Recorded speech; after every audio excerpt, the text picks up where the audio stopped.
بسم اللہ الرحمن الرحیم۔ حضرت شیخ سعدی رحمۃ اللہ علیہ بیان کرتے ہیں کہ مصر کے ایک بستی میں ایک گوٹری پوش فقیر رہتا تھا اور وہ کسی سے بات نہ کرتا تھا۔ اس کی یہ خاموشی دیگر لوگوں کے لیے اس کی بزرگی کی دلیل بن گئی تھی اور وہ لوگ اسے اللہ عز و جل کا نیک بندہ جان کر ہر وقت پروانوں کی طرح اس کی گرد منڈلاتے رہتے تھے۔ اس شخص کی شامت عمل دیکھی کہ ایک دن اس کے دل میں خیال آیا کہ یہ جو مخلوق میرے گرد جمع ہوتی ہے یہ سب میرے صاحب کمال ہونے کی وجہ سے ہے اور مجھے چاہیے کہ میں ان سب پر اپنے کمال ظاہر کروں۔ اگر میں اس طرح خاموش رہا تو یہ لوگ کیسے جان سکیں گے کہ میں کتنا عالی مرتبہ بزرگ ہوں۔ یہ خیال آتے ہی اس شخص نے اپنی خاموشی توڑ دی اور آنے والے عقیدت مندوں سے گفتگو کرنا شروع کر دی۔ اگر وہ واقعی میں صاحب کمال ہوتا تو اس شخص کی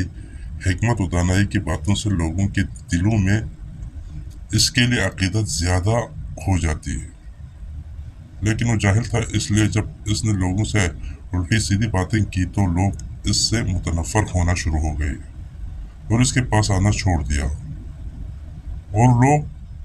لوگوں کی اس سے عقیدت ختم ہو گئی۔ حضرت شیخ سعدی رحمۃ اللہ علیہ واقع بیان کرنے کے بعد فرماتے ہیں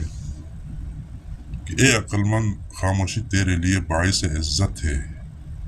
اور یہ ایسا وصف ہے جو تیری جہالت کو چھپاتا ہے،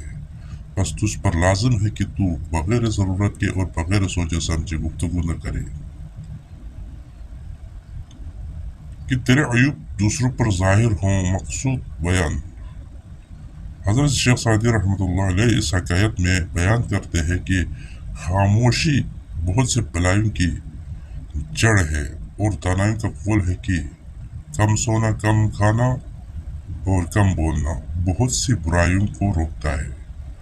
اور جو انسان کم گو ہوتا ہے اس کی زبان و غیبت، چغل خوری اور دیگر گمراہ کرنے والی باتوں سے محفوظ رہتی ہے۔